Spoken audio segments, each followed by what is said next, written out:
আসসালামু আলাইকুম রহমতুল্লাহি আবরাকাতু। কাঠগোলা বাগান ব্লগ 2 এ আপনাদেরকে স্বাগতম। চলুন দেখানো যাক চিড়িয়াখানার ভেতরে কি কি আছে, দেখতে থাকুন বন্ধুরা। প্রথমে আমরা দেখতে পাচ্ছি একটি হাতি হেঁটে হেঁটে যাচ্ছে এবং তার পাশের খাঁচায় অনেকগুলো হরিণকে রাখা আছে। যে হরিণগুলো উড়ে উড়ে বেড়াচ্ছে, তার পাশের খাঁচায় আছে যেটাই জানতে হবে, দেখতে হবে, চলুন সেটাই। আছে একটি ময়ূর দেখতে পাচ্ছি আমি, দেখতে পাচ্ছেন আপনারা ময়ূরের পেখমটা কত লম্বা এবং ময়ূরটা কিভাবে নিজের মুখ দিয়ে নিজের গাকে চুলকে নিচ্ছে। তারপরে আপনাদেরকে দেখিয়ে দিচ্ছি এদের আসল নামগুলো। এতক্ষণ ছিল মজা। প্রথমে যেটা দেখিয়েছিলাম বন্ধুরা অস্ট্রেলিয়ান বার্ড পাখি, তারপরে আমেরিকান, এইভাবে বিভিন্ন দেশের একটা বার্ড পাখি। এটা যেটা দেখাচ্ছি এটা হচ্ছে অস্ট্রেলিয়ান হলুদ পাখি। দেখতে থাকুন বন্ধুরা। যে সমস্ত হলুদ পাখিগুলো আমাদের এলাকায় দেখা যায় না, সে সমস্ত পাখি কাঠগোলা বাগানের চিড়িয়াখানায় সে সমস্ত কিছু আপনারা দেখতে পাবেন। এই পাখিটার নাম হচ্ছে অস্ট্রেলিয়ান ককটেল।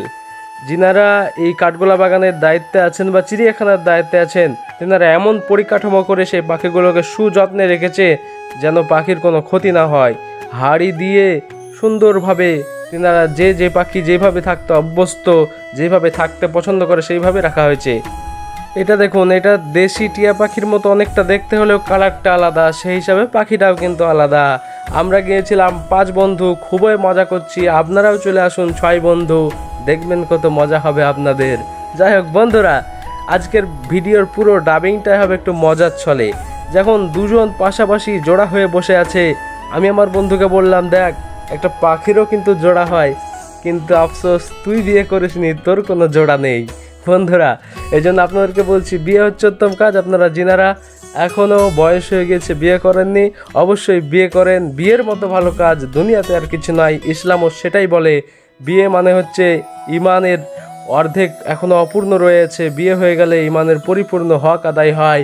বিয়ে হয়ে গেলে চক্ষু হেফাজত হয়, অনেক উপকার হয়। যাই হোক বন্ধুরা, তারপরে দেখেন একটা পাখি তার ঘরে দিয়ে উকি মেরে দেখছে তার বউটা কোথায় গেল। তারপরে দেখছে পাশেই আমার বউ রাখা আছে। যাই হোক বন্ধুরা, প্রথমে কিন্তু একবার বলে নিয়েছি, আজ এই ভিডিওর ডাবিংটা পুরোই হবে মজার ছলে। আরে বাবারে, ভয়ঙ্কর পাখি! কত বড় পাখি দেখেন, আমার বন্ধুর সমান হাইট হয়ে যাবে। কিন্তু এত বড় পাখি আমি কিন্তু এর আগে কোনো দিন দেখিনি। আপনারা দেখেছেন কিনা অবশ্যই কমেন্টে জানাবেন। আর এই পাখিটার নামটা কি আপনারা বলুন তো দেখি, কে কে পারেন। তারপরে দেখা যাক অন্য জায়গায় কি কি আছে আরও। বন্ধুরা, আমাদের বন্ধুরা কিন্তু খুব মনোযোগ সহকারে দেখছে, এই কারণে কেউ ভিডিও করেনি। আমাকে বলেছে তুই ভিডিও কর, এই জন্য আমিই করে বেড়াচ্ছি, কারণ আপনাদেরকে তো কিছু দেখাতে হবে। এটা হচ্ছে চীনের লেডি, কি বলছে, যাই হোক সঠিক লেখাটা বোঝা গেল না। দেখেন এই পাখিটা অ্যাকচুয়ালি কাঠগোলা বাগানের চিড়িয়াখানায় পাখির কালেকশনটাই বেশি। তারপরে দেখতে পাচ্ছি ইংরেজি টুপি মুরগি। দেখা যাক, ইংরেজরা ছিল আমাদের দুশ্মন, তাদের মুরগি কেমন। মুরগিটা তো বেশ ভালোই। তারপর একটা চীনের এক জাতীয় মুরগি দেখতে পাচ্ছেন, একদম ময়ূরের মতো লম্বা পেখম, তার পাখা যেটাকে বলা হয়, বা পেছন দিক। যাই হোক, তারপরে দেখেন কিছু রঙিন মাছ রাখা হয়েছে কাচের মধ্যে, যেটাকে কাচের মধ্যে জল আছে, সেই জলের মধ্যে মাছগুলো কত সুন্দরভাবে খেলা করছে। প্রত্যেকটা মাছের দেখেন আলাদা আলাদা কালার আছে, বেশিরভাগ অনেক রকমের মাছ। এটাও এক ধরনের মাছের কালার। যাই হোক, তারপরে মাঝে যে একটা নদীর সুইমিং পুল বলতে পারেন, সেইখানে দেখছি একটা কাচ্চিম বা কচ্ছপ হাতির মতো উড়তে লাগছে। আসলে হাতি কিন্তু ওটা না বন্ধুরা, প্রথমেই বলেছি মজা। দেখেন ছোট্ট কচ্ছপ একটা, দেখতে ভালো লাগছে। তারপরে দেখেন অনেক ধরনের রঙিন মাছ কিন্তু সেই নদীর মধ্যে ঘুরে বেড়াচ্ছে। দেখতে থাকুন বন্ধুরা, আর মজা নিতে থাকুন আমাদের এই ব্লগের। আমাদের এই ব্লগটা কেমন লাগছে, কোথা থেকে কে দেখছেন, অবশ্যই কমেন্টে জানাতে ভুলবেন না। তারপর দেখুন আমাদের দেশি মোরগ, আমাদের ভারতীয় গায়েগঞ্জে যেগুলো দেখা যায় সেই সমস্ত মোরগ, কিন্তু এগুলোর মাথায় আবার ঝুঁটি একটু বেশ লম্বা। তারপরে দেখাতে চলে এলাম দেশি পায়রা। এটা কে না চেনে বন্ধুরা, গ্রামে যাদের বাড়ি অফকোর্স তারা তো চিনবেই। এটা গ্রামের মধ্যে, মাঠের মধ্যে অনেক পরিমাণে দেখা যায় এই পায়রাগুলোকে। দেখেন, এই জন্যই যেহেতু গ্রামে পাওয়া যায়, আর গ্রামের মানুষ বোকা, সেগুলো সস্তায় পাওয়া যায়, তাই আগাদা লিখে দিয়েছে। আমার বন্ধু ডাকছে, এসো দেখো কি দেখাবো, খরগোশ। এখানে আমার বন্ধু বলতে চাইছে, দেখ খরগোশের কোনো জোড়া নাই, কিন্তু আমি দেখছি যে হ্যাঁ অবশ্যই জোড়া আছে। ওই দেখ জোড়া জোড়া আছে, তোর জোড়া নাই বন্ধু, জোড়া বানা তাড়াতাড়ি। যাই হোক, একটু মজা করে নিলাম বন্ধুরা। দেখেন খরগোশগুলিকে কিভাবে রাখা হয়েছে। খরগোশগুলি যেই জাতীয় খাবার খায় সেই জাতীয় খাবার ঘাস দেওয়া হয়েছে যত সম্ভব। যাই হোক, আমাদের বন্ধুরা কিন্তু বলছে যে খরগোশ পুষবো। খরগোশ পুষলে কেমন হবে আপনারা অবশ্যই জানাবেন। তারপরে আবার দেখছি পাশের খাঁচাতেও সেই খরগোশই রাখা আছে। তারপরে দেখা যাচ্ছে পাখিকে কোনো খাবার দেবেন না। না, আমরা নিজেরাই খেতে পাই না, আবার পাখিকে কেন খাবার দিতে যাব? এটাই আমাদের বলার। নিজেরাই ঠিক মতো খেতে পাই না আর পাখিকে খাবার দিতে যাব। যাই হোক, এটা একটা সতর্কনীয় লেখা তিনারা লিখে রেখেছেন। তার কারণটা হচ্ছে অনেক মানুষ অনেক ধরনের খাবার দিয়ে ফেলতে পারে, আর সেই সমস্ত খাবার খেয়ে পাখিগুলো কিন্তু অসুস্থ হয়ে যেতে পারে। তারপরে দেখেন দূর থেকে দেখা যাচ্ছিল কিছু হাঁস, সেগুলো আপনাদেরকে পরে দেখাচ্ছি। তার আগে দেখে নেন এই বাঁশের মধ্যে কি রাখা আছে। দেখছি কাঁচা বাঁশ, হ্যাঁ সত্যিই বাঁশ। তারপরে দেখলাম দুটো পাখি রাখা আছে। যাই হোক, লেখা আছে একটি আম পারলে 500 টাকা জরিমানা।